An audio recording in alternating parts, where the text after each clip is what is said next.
Oke, jumpa lagi dengan Edwin di channel analisis laporan keuangan. Untuk sesi kali ini saya mau bahas HUMI ya, Humpus Maritim Internasional. Nah, ini kita lihat nih ya, kinerjanya menarik nggak berdasarkan laporan keuangan 2025 Q3-nya dari sudut pandang saya. Oke, kita langsung aja ke analisis ya.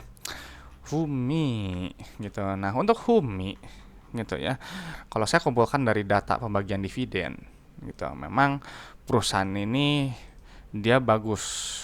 Bagus dalam artian dia udah 2 kali bagi dividen untuk ya 2 tahun ke belakang gitu ya. Jadi kalau buat saya perusahaan ini ya udah cukup baik ya, udah bisnisnya itu mulai nyata, real gitu ya, bisa dibagikan kepada pemegang sahamnya keuntungannya gitu, ada nilai tambah. Tapi untuk reward yang baru 2 kali seperti ini gitu ya, ya menurut saya masih belum benar-benar stabil karena saya bisa cari yang 3 tahun ke belakang. Ya, jadi bukan berarti buruk, tapi ini sudah baik gitu ya, sedang di perjalanan gitu. Jadi saya rasa perusahaan ini oke gitu ya, masih oke untuk dilihat lebih lanjut. Tapi untuk checklist saya masih belum oke ya, karena tadi saya perlunya yang 3 tahun ke belakang. Oke. Nah, untuk si Humpus Maritim Internasional ya, si HUMI ini satuannya USD ya, jadi kita ubah dulu ke USD. Oke, udah diubah 2025 Q3 ya. Selalu kita cek bagian kas tarakas ya, yang ini nilainya. Nah, kenapa kas tarakas ini penting? Gitu ya, karena karena kas tarakas ini adalah jumlah uang yang dimiliki perusahaan ya, jumlah uang yang berada di dalam dompet perusahaan.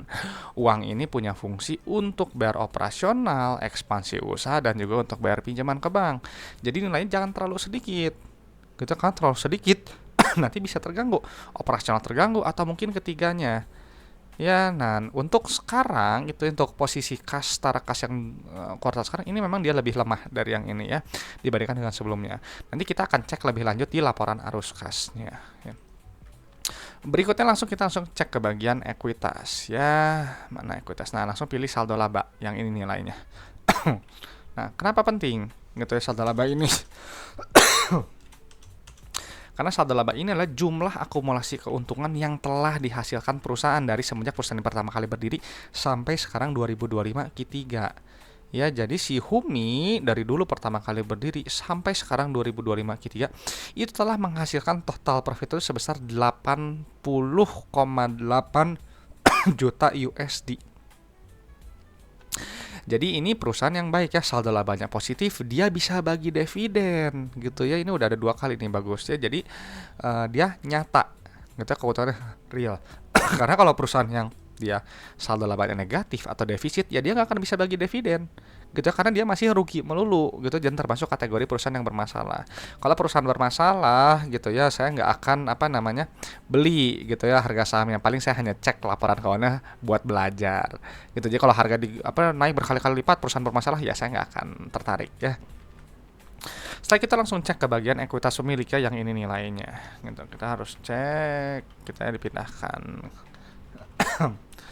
Oke ya, ini kita udah mau beres ininya, masih 630,189, dan ini kita lihatnya ini ada rasio saldo laba terhadap modal awalnya ini nilai 0,84. Artinya si HUMI ini telah profit sebesar 0,84 kali modalnya. Jadi ibarat teman-teman punya modal bisnis 1 miliar, itu telah menghasilkan total profit sebesar 840 juta dan di luar dividen yang dibagikan. Ya, jadi kalau misalnya kita cantumkan, kita masukkan kembali dividen yang telah dibagikan, mungkin bisa jadi nilainya udah 1. Ya, kalau nilainya udah 1 berarti perusahaan udah balik modal. Kita modal 1 miliar, untung 1 miliar. Gitu. Dan secara PBV ini udah bukan cukup murah ya. Ini memang agak premium di 1,3.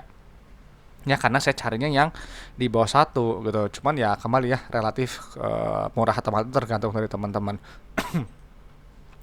Nah, setelah itu langsung cek ke bagian profitabilitas ya, laba bersihnya. Kita langsung pilih ini ya, pendapatannya kita harus cek. Nah, kenapa? Karena pendapatan ini adalah indikator perusahaan yang bertumbuh ya, indikator untuk melihat pertumbuhan perusahaan. Kalau perusahaan yang bertumbuh biasanya pendapatannya cenderung naik seperti ini, jadi ada kinerja bagus. Artinya barang atau jasa yang dijual perusahaan itu relevan untuk customernya, ya dibutuhkan oleh customernya, jadi customer beli gitu ya, suka gitu.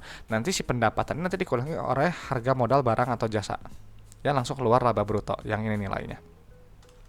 Nah, laba bruto ini penting gitu ya, angka kunci juga buat saya karena laba bruto ini untuk melihat inti efisiensi perusahaan, untuk melihat kemampuan perusahaan ini mendapatkan harga jual barang atau jasa ini di atas harga modalnya gitu ya. Jadi lewat dari gross profit marginnya. Jadi kalau kayak sekarang nih, gross profit margin 25%. Artinya kalau teman-teman menjual barang 100.000 ya, 25 ribunya itu adalah laba kotornya. 75 ribunya itu adalah harga modal barang atau jasanya. Ya, jadi untuk menghitung apa keunggulan kompetitif perusahaan ya produknya itu. Jadi cari perusahaan yang laba brutonya, gross profit marginnya sebesar mungkin, setebal mungkin sesuai dengan sektornya. Karena si laba bruto itu nanti kita harus dikurangi oleh beban operasional, beban keuangan, beban pajak. Nanti keluar apa laba periode berjalan ya, laba bersihnya. Yang ini nilainya gitu. ini ini si laba bersih ini adalah inti dari laporan laba rugi. Ya, jadi dia apa namanya? Si berita itu biasanya fokusnya ke laba bersih. Perusahaannya untung atau enggak? Gitu ya. Dan ini kita lihat ya, untuk kinerja laba rugi ya pendapatan dia bagusnya dia naik, laba kotor juga naik, tapi laba bersihnya turun ya. Cuman nggak apa-apa gitu ya. Kalau saya sih masih dalam batas normal ya.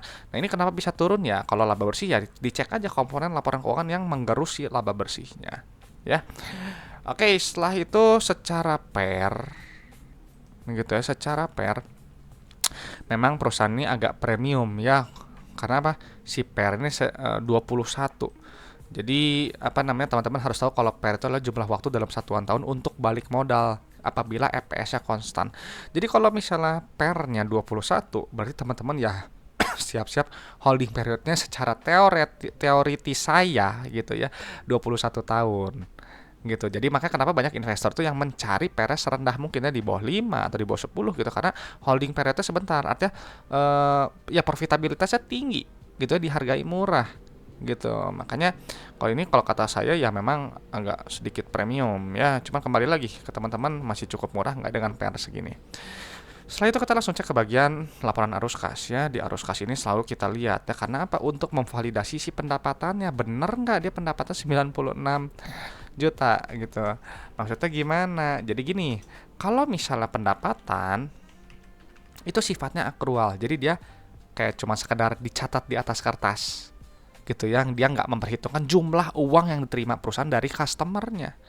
Nah, tapi kalau arus kas ini, penerimaan kas ini, dia menghitung jumlah uang yang diterima perusahaan. Customer bayar pakai uang, nah itu uang yang dihitung. Cash based. Gitu. Jadi rasionya harus tinggi ya, mendekati 100% seperti ini. Ya, penerimaan kas terhadap pendapatannya. Jadi kalau di sini nih ya, ini kan rasio itu 97%. Jadi analoginya, teman-teman menjual barang 100 juta. Customer bayar 97 juta. Ya, 3 jutanya kemana? 3 juta itu berubah dalam bentuk piutang yang harus ditagih oleh perusahaan. Gitu. Jadi customer masih punya utang 3 juta. Gitu. Jadi penting sekali untuk mencari yang rasionya setinggi mungkin ya, mendekati 100%. Karena apa? Karena kas itu punya fungsi tadi untuk bayar operasional, ekspansi usaha, dan juga untuk bayar pinjaman ke bank. Jadi jangan terlalu rendah. Nah, sekarang si Humi gitu dia bilang pendapatan 96 juta. Ya. Nah, uang yang diterima gitu ya, customer bayar itu 94 juta. Nah, uang ini dibayarkan untuk bayar apa? Bayar supplier, bayar karyawan, bayar pajak. Nanti keluar net CFO yang ini. Ya, nilainya harus positif seperti ini gitu. Artinya bisnisnya ini menghasilkan uang tunai nyata gitu. Jadi uangnya nggak cuma habis untuk bayar operasional aja gitu ya. Ngapain kalau teman-teman punya bisnis gitu, uangnya hanya habis untuk bayar operasional, buat apa? Nggak ada uang sisa yang bisa dinikmati oleh pemegang sahamnya, oleh teman-teman gitu. Jadi nilainya harus positif ya. Lalu untuk aktivitas investasi atau aktivitas ekspansi usaha, ini nilainya negatif ya. Dia bagus, artinya perusahaan ya berekspansi ya, semakin lama semakin besar, atau dia merawat peralatan yang ada gitu ya, permajaan. Lewat apa? Lihat ini nih, perolehan aset tetap tuh nilai negatif, penempatan deposito ya tuh negatif ya. Jadi setidaknya ya dia, kalau dia penempatan deposito ya dia mengharapkan ada bunga ya, penempatan bunga. Kalau dia perolehan aset tetap ya dia semakin besar ya, beli alat lah, beli apalah gitu ya, supaya apa ya, untuk menunjang si operasionalnya ya, nilai negatif. Bagus. Dan memang ini unik juga ya gitu ya, karena apa? Dia ekspansinya dia konstan gitu ya, dari yang sebelum sama yang sekarang gitu ya, nggak nggak signifikan bedanya. Nah, setelah itu kita langsung cek ke bagian aktivitas pendanaan ya, atau aktivitas pinjaman ke bank kalau saya gitu, nggak ada di textbook gitu. Kenapa aktivitas pinjaman ke bank Pak Edwin gitu? Karena gini gitu ya, teman-teman harus melihat pos-pos keuangan yang ada di aktivitas pendanaan ini ya. Jadi kalau misalnya teman-teman perusahaan ini bayar ambil pinjaman tuh ya, menerimanya, dia nilainya positif gitu. Kalau dia bayar pinjaman, nilainya negatif tuh. Ya, terima pinjaman sekian, bayar pinjaman sekian. Ya, bayar bunga sekian. Ya, yang bagus, yang negatif. Kenapa? Karena dia berusaha untuk melunasi pinjamannya dan juga dia bayar dividen. Tuh nilainya negatif.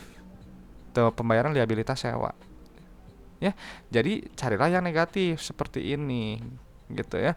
Dan memang untuk kinerjanya si Humi yang periode sebelumnya dia ambil pinjaman ya gitu. Saya nggak tahu kenapa dia ambil pinjam, karena sebenarnya secara pola arus kas ya ini sebenarnya masih masih lumayan, masih oke gitu. Cuman mungkin dia ambil pinjaman itu ya karena untuk membantu membiayai si ekspansi usahanya ya. Jadi si uangnya itu ya bisa ada lebih lah untuk dibagikan kepada pemegang sahamnya.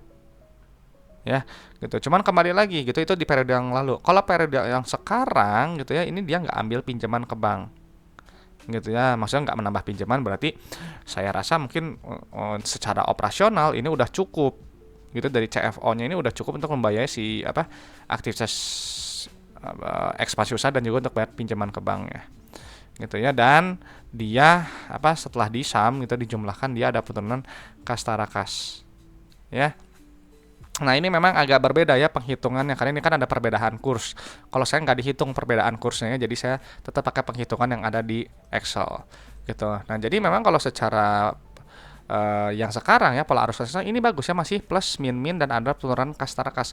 Kalau ada penurunan artinya perusahaan itu menggunakan uang yang ada dalam dompetnya ya untuk tadi mungkin bayar ekspansi usaha atau mungkin untuk bayar pinjaman ke bank ya untuk menutupi ini gitu. Yang bagus memang kalau bisa ada kenaikan kas tarakas ya. Oke, dan setelah kita pindahkan data-data keuangannya ya, perusahaan ini yang menurut saya ya cukup bagus lah ya, cukup baik dengan riwayat pembagian dividen baru 2 tahun ke belakang ya, meskipun masih belum 3 tahun ke belakang. Jadi ya buat saya sih memang masih belum stabil ya, karena saya perlu yang 3 tahun ke belakang rutin bagi dividen. Lalu saldo laba juga dia sebenarnya positif ya, udah menghasilkan total profit itu sebesar 0,84 kali modal awalnya. Lalu secara PBV juga udah cukup murah lagi. Agak sedikit premium ya di PBV 1,3, dan juga PR-nya memang ini agak kemahalan ya menurut saya, karena dia di 21 gitu. Namun secara untuk operasional usaha ini masih dalam batas normal lah ya, masih oke gitu. Cuman saya karena sepertinya jadi pengen lihat juga nih ya si rasio lancarnya gitu ya, rasio lancar gitu, untuk melihat jangka pendeknya masih aman atau enggak. Ini 96, ini 69, jadi rasio lancar ini bagusnya di atas 1 ya, bagus. Kas rasionya ini 36,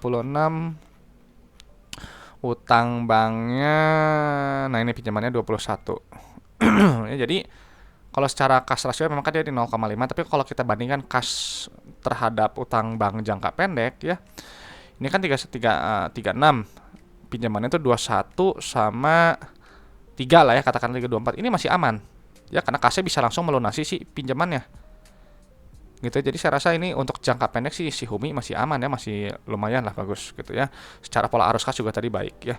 Lalu untuk jangka panjang gitu ya, secara debt to equity ratio-nya ini 147, equity-nya 176 ya. Jadi DR masih di bawah 1 ya, masih oke lah.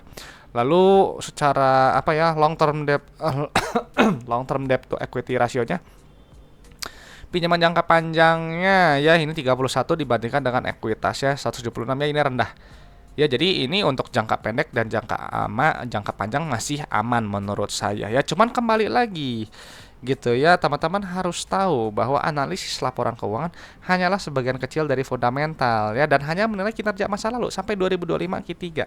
Jadi untuk sekarang kuartal berjalan Q4 dan tahun-tahun ke depan gitu ya, itu masih misteri ya, saya nggak tahu. Jadi silahkan teman-teman analisis lebih lanjut, silahkan lakukan proyeksi sendiri ya ke depannya apakah masih bagus atau enggak gitu. Jadi memang Ya kembali lagi ya, kita untuk untuk saya gitu di channel ini memang kita hanya bahas kinerja berdasarkan laporan keuangan ya, bukan bahas kinerja harga saham ya.